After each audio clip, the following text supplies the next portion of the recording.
In 1870s Colorado, where railroad barons strip mine sacred lands and children die in company mines, a wounded Lakota warrior named Mapi faces an impossible choice.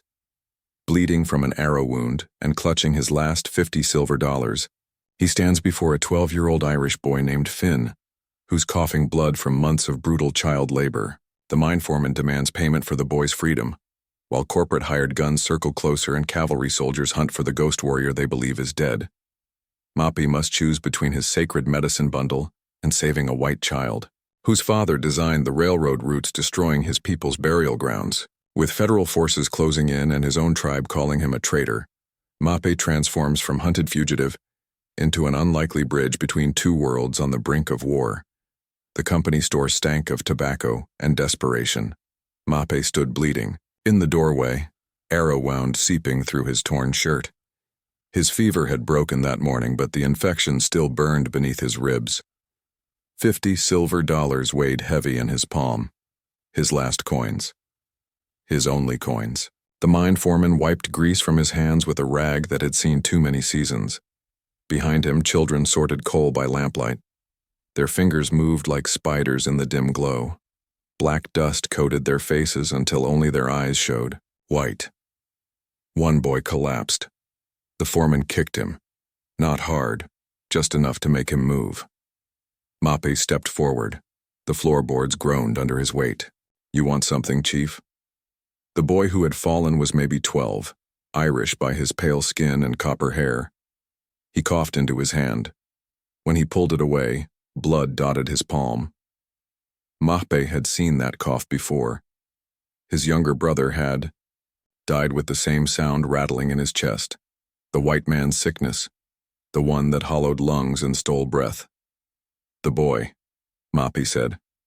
His English came broken, each word a stone thrown across water. "How much?" The foreman's eyes narrowed. He looked at Mapi's silver, then at the boy crouched on the floor. $50. His contract's got 2 years left. Mapi's fingers tightened around the coins. $50 would buy passage back to his people. $50 would buy medicine for his wound. $50 would buy a horse and a rifle and everything he needed to disappear into the hills. The boy looked up. His eyes held the same emptiness Mapi had seen in his brother's face. The look that said hope had died somewhere, in the dark. Other children watched from the shadows, girls no older than 10, boys who should have been learning to hunt, not hauling coal carts through tunnels that ate men whole. Mapi opened his palm. The silver caught the lamplight. "Deal." The foreman grinned. His teeth were yellow as old bone. Mapi counted out the coins. Each one fell onto the wooden counter like a small death. When the last coin rang against the others, he had nothing left except the clothes on his back and the medicine bundle hidden beneath his shirt. The foreman pushed a paper across the counter. Words Mapi couldn't read, written in ink that looked like dried blood. "Make your mark here." Mapi pressed his thumb to the ink pad and stamped the paper. The boy's freedom, bought with everything he owned. The foreman grabbed the boy by the arm and hauled him to his feet. "Congratulations, Chief. You just bought yourself a dying boy." The words hit Mapi like a fist to the stomach, but he had made his choice. He had chosen mercy over survival. He had chosen this pale, coughing child over his own future. The boy stumbled when the foreman released him. Mapi caught his arm. The child's bones felt like bird wings beneath his skin. They walked out together into the Colorado twilight. The boy said nothing. His breathing came in short, painful gasps. Mapi led him toward the mountains. Each step took them further from the mining camp and deeper into wilderness that belonged to no man. The boy followed without protest, too weak to run even if he wanted to. When they reached the foothills, Mapi stopped. He pulled a length of rope from his pack and tied it around the boy's wrist. Not tight enough to hurt, but firm enough to hold. The boy's eyes went wide with terror. "Please," he whispered. "I'll work. I won't run." Mapi didn't understand all the words, but he recognized fear. The same fear he had carried as a child when soldiers came to his village. The same fear that lived in every person who had ever been owned by another. He wanted to explain, wanted to say the rope was protection, not bondage. That children who ran back to the mines died there. That sometimes salvation looked like captivity until you understood its true shape. But his English failed him. All he could do was gesture toward the mountains and hope the boy would trust him long enough to survive. They climbed through the night. The boy coughed blood onto stones that had witnessed 1,000 such journeys. Mapi's wound reopened, painting his shirt with fresh crimson, but he pressed on because stopping meant death for both of them. Near dawn, they reached a cave hidden behind a waterfall. Mapi had sheltered there as a child during vision quests. The walls held ancient paintings of buffalo and hunters and spirits that danced between worlds. He built a small fire and boiled water in a tin cup. From his medicine bundle, he pulled herbs his grandmother had taught him to gather: willow bark for pain, echinacea for infection, cedar for purification. The boy watched him with suspicious eyes. When Mape offered him the tea, he shrank back against the cave wall. Mape tasted it first. Let the bitter liquid coat his tongue. Only then did the boy accept the cup. They sat in silence while the medicine worked. Outside, wind moved through pine trees like whispered prayers. The boy's coughing eased, his breathing deepened. As fever claimed Mape again, he began to speak in Lakota. Words poured from him like water from a broken dam. Stories of his brother who died young. Prayers for the boy who sat beside him, the name he had given himself after his brother's death. Lakota, he said again and again. Friend to everyone. The boy listened to sounds he didn't understand but somehow recognized. Language that carried grief and hope in equal measure. Words that built bridges across the space between strangers. When morning came, the boy had not run. He sat by the dying fire, studying Mape's face with new eyes. Something had shifted in the darkness. Some wall had fallen. Mape reached for his medicine bundle. Inside, beneath the herbs and sacred stones, lay folded papers covered with lines and symbols. Maps drawn by surveyors and engineers. Water sources marked with careful precision. Sacred sites identified by their English names. Information worth more than silver to the right buyer. The boy's eyes widened when he saw the maps. His small hand reached toward them, then stopped. This was his test, his moment of choice. Mape closed his eyes and waited. The boy's hand hovered over the maps. Steam rose from the medicine tea between them like smoke from a peace pipe neither had offered. Finn pulled his fingers back, sat on his hands instead. Mape opened his eyes. Something passed between them in that moment. Recognition, maybe, or the beginning of trust. Days blurred together in the cave. Mape's fever broke and returned like waves against stone. During the worst of it, he spoke only Lakota. Words tumbled from his lips in rhythms that felt like heartbeats. Lakota, he said again and again. The name carved itself into Finn's memory. Languages had always come easy to Finn. Irish from his mother before she died. English from the foreman, who shouted orders. Now Lakota words began to make sense, not all of them. Just fragments that caught like seeds in fertile ground. Friend, brother, lost, home. When Mape could sit up without swaying, Finn brought him water from the stream behind the waterfall. Clear mountain water that tasted of snow and stone. Mape drank it like communion wine. You speak my tongue, Mape said in English that came smoother now. Finn nodded. His voice had grown rough from disuse. Some words. Good. We have work to do. Mape spread the maps across the cave floor. Lines and symbols covered the papers like scars on skin. Finn traced railroad routes with his finger, water sources marked in blue ink, sacred sites labeled with English words that meant nothing to white men, but everything to the people who had lived here first. You can read these?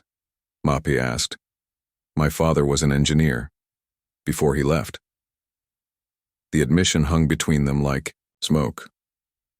Mape's eyes narrowed, studying Finn's face with new intensity. What was his name?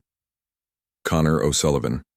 He designed railroad bridges, Something cold settled in Moppy's chest. He knew that name, had heard it spoken with hatred around council fires. The Irish engineer who drew the iron road through burial grounds, who mapped the route that brought soldiers and miners and death. But this boy was not his father. This boy had been abandoned to die in the mines while Connor O'Sullivan built his bridges somewhere else. The railroad wants these lands, Moppy said. They will take them whether we fight or not. But there is another way. He pulled out more papers, legal documents written in lawyers' English, land deeds and water rights, purchase agreements that looked like spider webs of words. I cannot own land in white man's law, but you can.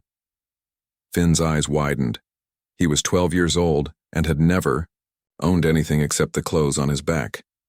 I don't understand. We buy the land before they can take it. We use their own laws against them. You will be the name on the papers. I will be the mind behind the plan. The audacity of it stole Finn's breath. A dead Indian warrior and an Irish mine rat conspiring to beat railroad barons at their own game. But Moppy was already moving, already planning. He had been thinking about this for months, years maybe. The staged death at the cavalry massacre had been just the beginning. My real name is Moppy Standing Bear, he said. Son of Chief Standing Bear. The soldiers think they killed me at Wounded Creek. Better they keep thinking that. Finn understood. A dead man could move freely in a world that wanted all Indians dead. A dead man could buy time to find another way.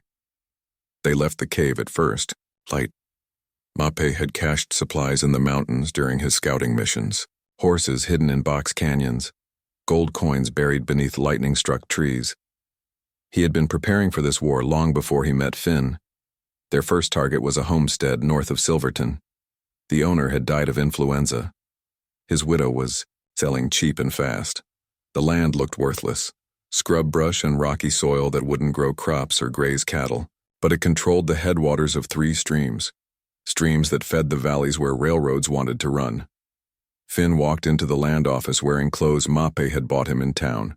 Clean pants and a pressed shirt that made him look like any other settler's son. The clerk barely glanced at him when he laid down the purchase money. "Buying for your pa?" the clerk asked. "Yes, sir. He's waiting outside." The lie came easy. Finn signed his name with careful letters. Finn Standing Bear O'Sullivan. The hyphenated identity felt right somehow, like 2 halves of a broken thing, made whole. Outside, Moppy waited with the horses. He smiled when Finn showed him the deed. "The first piece," he said. They bought 12 parcels in 2 weeks. Worthless land that happened to control water rights. Abandoned claims that blocked strategic railroad routes. Each purchase was small enough to avoid attention. Each purchase was another link in a chain that would eventually strangle corporate expansion. But chains make noise when they move. Harrison, Caldwell noticed first. The railroad magnate had maps of his own. Plans that showed where tracks needed to run and which valleys held the most coal. Suddenly, his surveyors were finding obstacles everywhere. Legal obstacles that couldn't be bulldozed or burned away. Someone was buying land with surgical precision. Someone who understood the territory better than his own engineers. Caldwell sent men to investigate. They found a 12-year-old Irish boy who claimed to be acting on his father's behalf. But the father was never seen, never spoke to anyone, never left his hotel room. Because there was no father. Just a ghost warrior who had died at Wounded Creek and lived on in legal documents that bore another man's name. Colonel Morrison got word from his contacts in Denver. Reports of suspicious land purchases. A pattern that suggested coordination, planning, intelligence that went beyond simple homesteading. He remembered the massacre at Wounded Creek. How they had searched for the chief's son among the bodies but never found him. How the tracker had insisted they saw him fall but couldn't produce a corpse. Maybe the ghost warrior wasn't as dead as they thought. Meanwhile, in the mountains above Silverton, Chayton Standing Bear led a war party through pine forests that smelled of snow and smoke. His brother's trail had gone cold at Wounded Creek, but rumors traveled faster than horses. In Indian country. Rumors of a dead man buying white man's land, of tribal maps being sold to railroad companies, of betrayal that cut deeper than any cavalry sword. Chaitin's warriors wanted blood. They wanted to ride down from the mountains and take back what had been stolen. They wanted war painted on their faces and victory songs on their tongues. But Chaitin wanted his brother back first, wanted to understand what Mape was doing before he decided whether to kill him or join him. The three forces converged on Silverton like storm fronts meeting over open ground. Each carried their own vision of justice. Each believed they were fighting for survival. None of them understood that the real war was being fought in land offices and courtrooms, with fountain pens and legal documents, by a dead man and the boy who had chosen to trust him with maps that could change everything. In the hotel room above the saloon, Mape studied his brother's signature on the latest tribal report. Chaitin was coming. The reckoning he had always known would come. Finn sat by the window, watching riders gather in the streets below. Their future balanced on the edge of a knife that could cut either way. Silverton swelled like a bruise under the October sky. Every hotel room was taken. Every saloon packed with men who carried iron on their hips and iron in their voices. Harrison Caldwell arrived first. His private railroad car gleamed like a knife blade on the siding. Behind him came lawyers and surveyors and hired men who asked no questions about the work they were paid to do. Colonel Morrison's cavalry followed at dawn. Blue uniforms and brass buttons that caught the light like scattered coins. The colonel himself rode straight-backed in his saddle, eyes scanning the mountains for signs of movement. From those same mountains, Chaitin watched through field, glasses he had taken from a dead soldier. His war party waited among the aspens, paint on their faces and grief in their hearts. 20 warriors who had followed him across 3 territories to find their ghost brother. The land auction was set for noon. Every deed and contract Mape and Finn had built their plan around would be tested in one room. One moment, one decision, that could change the shape of the territory forever. Finn sat on the hotel bed, cleaning his father's surveying tools. Instruments Connor O'Sullivan had left behind when he abandoned his family for easier work in California. The compass needle spun wild, unable to find true north in a town full of armed men. "You afraid?" Mape asked. Finn tested the weight of the tools in his hands.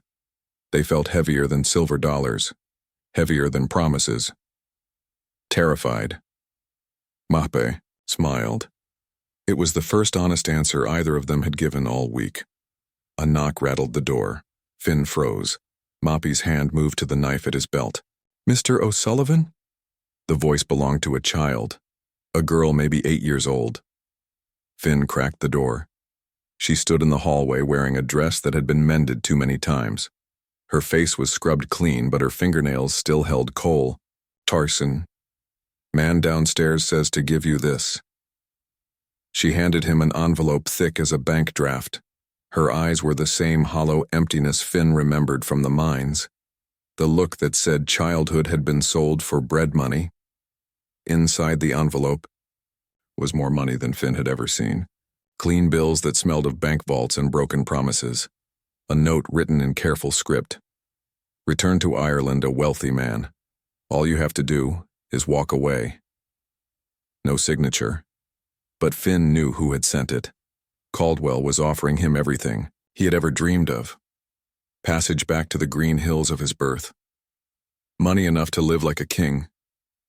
Freedom from the weight of secrets and the burden of other people's wars. All he had to do was betray the man who had saved his life. Mape read the note over his shoulder. His face showed nothing, but his hands were steady as stone. "What will you choose?" The question hung between them like smoke from a dying fire. Outside, church bells chimed 11 times. 1 hour until everything they had built was tested in the crucible of law and greed and violence that simmered just beneath Silverton's surface. Finn folded the money back into the envelope, set it on the windowsill where morning light could burn through it. "I choose the blueprints." They walked downstairs together, through the lobby where railroad men whispered over whiskey and townspeople, counted the cost of choosing sides, past the desk clerk who had seen too much and said too little, into the street where October wind carried the scent of snow from high peaks. The land office was a single room above the general store. Narrow stairs led up to justice that could be bought and sold like any other commodity. Mape stopped at the bottom step. "I cannot go up there." Finn understood. A dead man had no legal standing, no right to attend his own trial. "I'll represent both of us. You are 13 years old. Old enough to sign contracts, old enough to own land, old enough to choose sides in a war that started before I was born." Mape gripped his shoulder.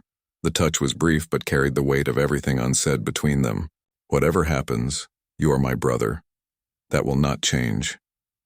Finn climbed the stairs alone. Each step echoed like gunshots in the narrow space. The auction room held maybe 30 people. Railroad lawyers in expensive suits, town officials who sweated despite the October chill, homesteaders and miners and businessmen who saw opportunity in other people's desperation. Caldwell sat in the front row. His pale eyes found Finn immediately. He smiled the way wolves smile at lost sheep. The auctioneer was a thin man whose voice carried like a prayer across water. He read each parcel description with the precision of a funeral director measuring coffins. Lot 17. 40 acres of grazing land north of Willow Creek. Mineral. Rights included. Opening bid $50. Finn raised his hand. His father's surveying compass felt cold in his palm. $50 to the young gentleman. Caldwell's lawyer stood. His voice cut through the room like a blade through silk. $100. Other bids followed. The price climbed like smoke toward heaven. At $200, most bidders dropped out. At $300, only 3 hands still moved. At $500, Caldwell nodded to his lawyer. $1,000. Silence fell like a curtain. $1,000 for 40 acres of scrub brush and rabbit holes. More money than most men in that room would see in 5 years. Finn stood. His chair scraped against wooden floor. $1,200. Gasps rippled through the crowd. A 13-year-old boy had just outbid the most powerful man in Colorado territory. Caldwell's smile never wavered, but something cold moved behind his eyes. $1,500. $2,000. The numbers became weapons. Each bid was a blow struck in a war that had nothing to do with land and everything to do with the future, shape of the American West.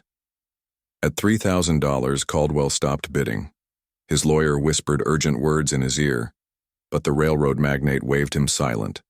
He was studying Finn with new interest, trying to understand how a mine rat had acquired the capital to wage financial war against corporate power, sold to young Mr. O'Sullivan for $3,000. The gavel fell like thunder. Finn had won the first round, but 17 more parcels waited. 17 more battles in a war that could bankrupt him before it was finished. Outside, Colonel Morrison's soldiers had surrounded the building. Blue uniforms formed a circle of federal authority that brooked no argument. The colonel himself stood on the boardwalk, hand resting on his sword hilt. He had heard the bidding through the thin walls, heard amounts of money that suggested coordination beyond anything a child could manage alone. Someone was backing the boy, someone with resources and intelligence that posed a threat to territorial expansion. Morrison remembered the reports from his contacts, strange land purchases that blocked railroad development, patterns that suggested military precision, the kind of thinking that came from war chiefs and tactical minds trained in the art of resistance. His eyes moved to the mountains where aspens fluttered like prayer flags in the wind. If Mape Standing Bear was alive, he would be close, watching, waiting for the moment to strike. The auction continued, lot by lot, bid by bid. Finn matched every offer Caldwell made. The railroad magnate's smile grew thinner with each victory the boy claimed. At lot 23, Caldwell stood and walked out. His lawyers followed like well-trained dogs. The message was clear. This was no longer about land purchases.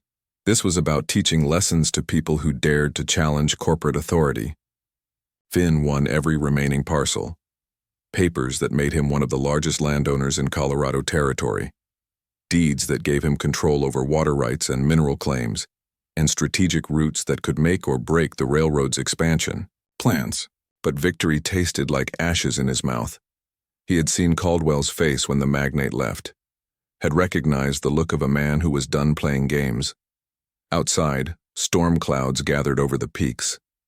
Lightning flickered between the mountains, like cannon fire. The real war was about to begin. The auction house emptied like a church after bad news. Finn sat alone with his stack of deeds, watching dust motes dance in afternoon light that slanted through dirty windows. Outside, boots struck boardwalk in measured rhythm, Morrison's cavalry forming ranks, Caldwell's hired men taking positions. Across the street, two forces that had found common purpose in crushing whatever they couldn't understand. Mape waited in the alley behind the building. His face was stone, but his eyes held the weight of decisions that could end two ways, both of them bad. "They know," he said when Finn slipped out the back door. "Morrison? He remembers wounded. Creek. Remembers searching for my body and never finding it. A dead man buying land through a white boy makes certain people nervous." Thunder rolled across the mountains. The storm that had been building all day was finally ready to break. They moved through back alleys toward the livery stable, toward horses that could carry them into high country before the net closed. But Morrison had thought of that too. Blue uniforms blocked every exit from town. "We could surrender," Finn said. "Explain everything in court." Mape's laugh was dry as autumn leaves. "White man's courts don't listen to dead Indians, especially ones who've been buying up half of Colorado." A new sound cut through the afternoon stillness. War cries echoing off canyon walls. Chayton and his warriors had tired of waiting in the aspens. They came down the main street like ghosts made flesh. 20 riders painted for war, carrying weapons that spoke languages older than English or Spanish, or any tongue that claimed dominion over this land. Townspeople scattered. Shopkeepers slammed shutters. Children disappeared into root cellars and storm shelters built for different kinds of weather. Morrison's cavalry wheeled to face the new threat. Carbines rattled as soldiers worked their bolts. But Chayton raised his hand and his warriors stopped just outside rifle range. He wanted to talk first, to understand what his brother had done before deciding whether to kill him for it. Caldwell emerged from the hotel with his hired guns, expensive suit and polished boots that had never walked on anything rougher than marble floors. He surveyed the tactical situation with eyes that calculated profit margins in human suffering. 3 forces faced each other in Silverton's dusty street, each convinced they were fighting for survival, each prepared to destroy what they couldn't control. Finn stepped into the space between them. 13 years old and carrying land deeds worth more than most men's lives. His father's compass in one hand, his future in the other. "Stop." The word carried across the street like a prayer, like a challenge, like the last honest thing anyone would say before the killing started. Morrison spurred his horse forward. His uniform was spotless despite days in the saddle. His sword caught, light like captured lightning. "Boy, you're under arrest for conspiracy against the territorial government." Chayton's warriors shifted in their saddles. Bowstrings creaked like old leather, but their leader held his position, studying the child who had stepped between armies. "You are the one who bought land with my brother's silver," Chayton said, in Lakota. Finn answered in the same language. His accent was rough, but his meaning was clear. "I am Dakota, friend to everyone. The land belongs to all of us." Murmurs rippled through Morrison's ranks. Soldiers who had fought Indians for years, but never heard a white child speak their enemy's tongue with such careful respect. Caldwell stepped forward. His smile was sharp as broken glass. "Enough theater. The boy has something that belongs to me, something I'm prepared to pay handsomely for." He pulled out a leather portfolio thick with bank drafts, more money than Silverton had ever seen in one place. "Return to Ireland, son. Live like a king. All you have to do is sign over those deeds." The offer hung in the air like smoke from a distant fire. Freedom. Wealth. Everything Finn had dreamed of during those black months in the mines. All he had to do was betray the man who had saved his life. Thunder crashed overhead. The first fat raindrop struck dust that had been waiting all summer for relief. Finn looked at Morrison's cavalry, at Chayton's warriors, at Caldwell's hired guns. 3 different versions of the same story. Men who believed that power came from the barrel of a gun and the edge of a sword. But he had learned a different truth in mountain caves and land offices. Had discovered that the most dangerous weapon in the American West was a fountain pen in the hands of someone who understood how to use it. "The land stays where it is," he said. Caldwell's smile disappeared. His hand moved toward the pistol beneath his coat. Morrison drew his sword. Steel rang against leather as 20 carbines came to shoulder. Chayton's warriors knocked arrows that had tasted blood before and would taste it again. But before anyone could fire the shot that would turn Silverton into a graveyard, Moppy stepped into the street. He moved like a man walking to his own execution. No weapons, no armor. Just the quiet dignity of someone who had made peace with the cost of his choices. "Brother," he said to Chayton, "I have not betrayed our people. I have tried to save them." He gestured toward Finn, toward the boy who held deeds to half the territory. "This child owns the water rights, the mineral claims, the routes your railroad needs to reach California. He can protect what we could never defend with arrows and war paint." Morrison's sword wavered. He was beginning to understand the scope of what he faced. Not a military threat, but something far more dangerous. Legal resistance that could tie up territorial expansion in courts for decades. "You're under arrest," he said again. But his voice lacked conviction. Chayton dismounted, walked toward his brother with steps that measured the distance between war and peace, between the old ways and whatever came next. "The spirits told me you were dead." "I was, but Lakota brought me back." The brothers stood face to face in the middle of the street. Rain began to fall in earnest, turning dust to mud and washing war paint into streams that ran red as blood. "What do you need from me?" Chayton asked. "Trust. Time. A chance to prove that some battles are won with paper instead of bullets." Morrison was shouting orders. His soldiers were forming a skirmish line. But the townspeople had begun to emerge from their hiding places. Shopkeepers and miners and families who had watched the land auction with growing understanding. They had seen a 13-year-old boy outbid railroad money, had watched him win water rights that could protect their children's future, had begun to understand that Moppy and Finn weren't trying to steal their land, but to save it from corporate strip mining. The first townsman to step forward was the blacksmith, then the doctor, then the schoolteacher who had taught half their children to read. They formed a line between Morrison's cavalry and the 2 brothers who had tried to beat the system at its own game. "Stand down, Colonel," the mayor said. "This is a territorial matter, not a federal one."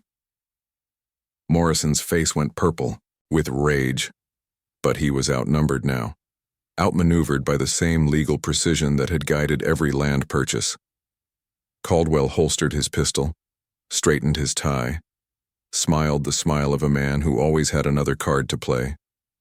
"Enjoy your victory, gentlemen. It won't last." He walked back to his railroad car. His hired guns followed, but everyone knew he would return with lawyers and judges and politicians who could be bought like any other commodity. The rain was falling harder now, washing the dust from Silverton's streets and turning the mountains green with possibility.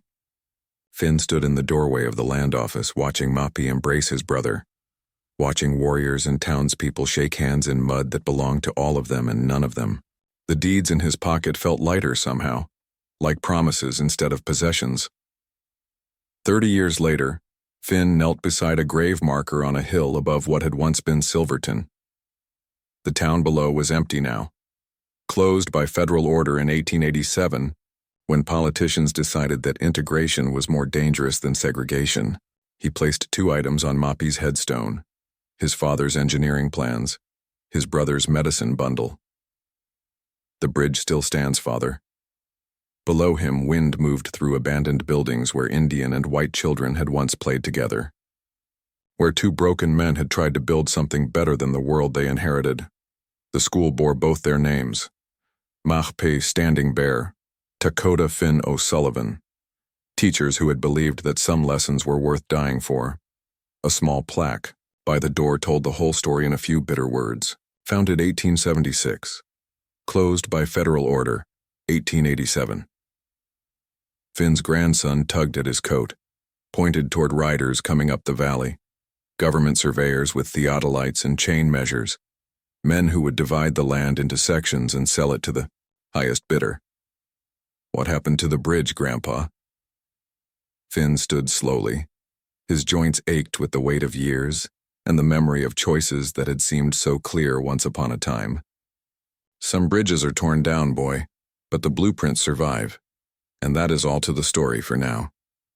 Please let me know where you are tuning in from. Perhaps we will create a story there.